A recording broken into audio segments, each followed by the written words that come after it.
This is The Download from Sounds Profitable, your daily source for the essential news in the business of podcasting. I'm Gavin Gaddis.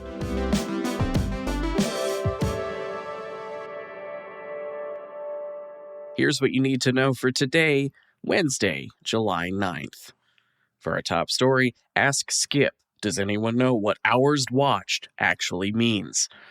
Skip Buffering, a no-nonsense fictional pundit used by the streaming wars to cover touchy subjects, turns quote-unquote his sights on streaming metrics. An anonymous head of strategy for a mid-sized streamer gave streaming wars a quote questioning if the streaming trend of bragging about hours watched and time spent is overvaluing an engagement metric lacking in actual weight. Skip acknowledges the ways in which hours watched can be useful, but also the fact it can only be a valuable metric if it's intentional, measurable, and tied to actual business outcomes. Applying our business of podcasting lens to this story, Skip Buffering's piece has two solid takeaways. Streaming doesn't have its metrics figured out either, and Netflix is also partaking of a strategy employed by some audio platforms. Capture a metric that no one else captures, and then hype that metric as the most important one.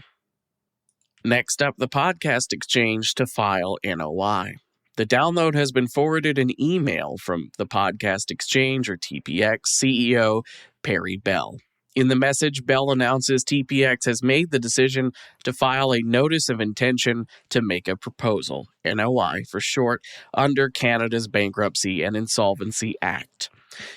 To address the financial difficulties faced by TPX, the NOI filing provides the company a period to develop a proposal with its creditors and make efforts to stabilize day-to-day operations.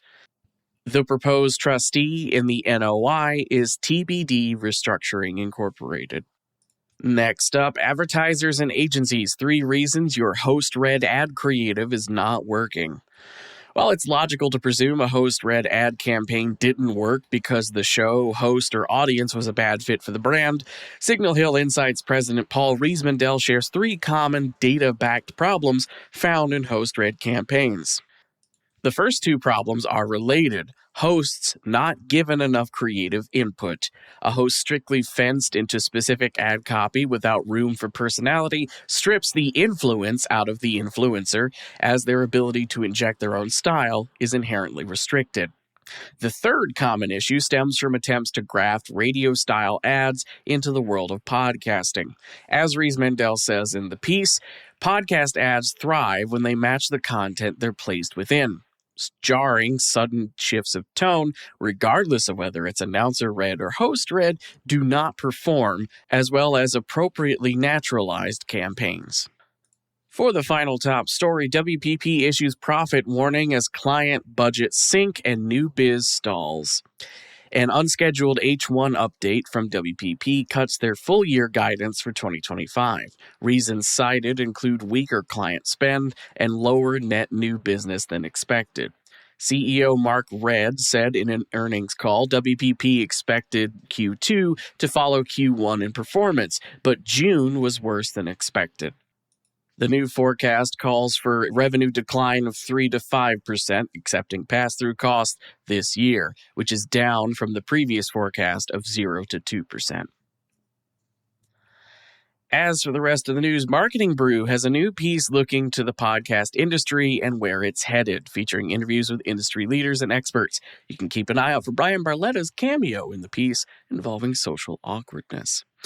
Steve Goldstein has a guest piece on Rain News discussing the decline of search engine optimization and the growing importance of answer engine optimization, prepping content to be indexable by AI-generated search responses. Meredith Krantz has joined Barometer as head of sales. Audioboom's Q2 report shows a 400% year-over-year increase in underlying profit, with quarterly revenue up 5%, which puts them at $17.8 million.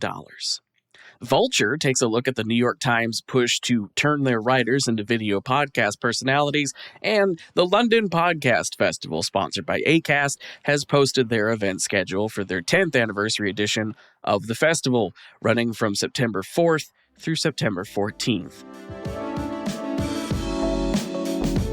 Be sure to check out the links to every article mentioned right in your podcast listening app, or you can go to soundsprofitable.com and also subscribe to the newsletter version while you're there.